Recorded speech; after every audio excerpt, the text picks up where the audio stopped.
Hello, শুনছেন? হ্যাঁ, 15 তারিখে না আমার ছেলের বিয়ে। হ্যাঁ, হঠাৎ করেই ঠিক হয়ে গেছে। তো আপনারও যে কাজের চাপ, বলছি বলে যে আসতে হবে তা না কিন্তু।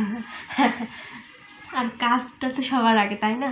কাজ ফেলে তো কোথাও আসলে যাওয়াটাও ঠিক না। সেটা আপনার ক্ষেত্রে না, আমার ক্ষেত্রে তাই। আমার কাজ আগে, সব ক্ষেত্রে কাজ আগে।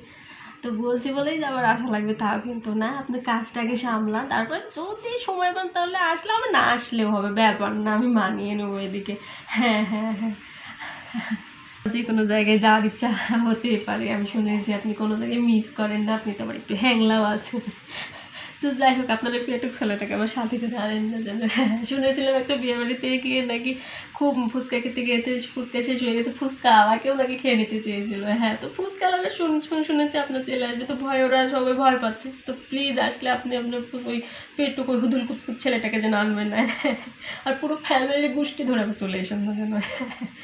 আমি আইটেম ভালো মানে বেশি করে আসলে সমস্যা নাই, কিন্তু আসার না আসার চেষ্টাই করবেন। আপনারা শুনেছেন নাকি নিজের টাকে খায়, খেতে খেতে ফুরিয়ে দিয়ে পাশের জনের পাতে থেকে তুলে খান। তো আশেপাশের লোক আতঙ্কিত হয়ে আছে, বলছে সবাই যে আপনারা আসলে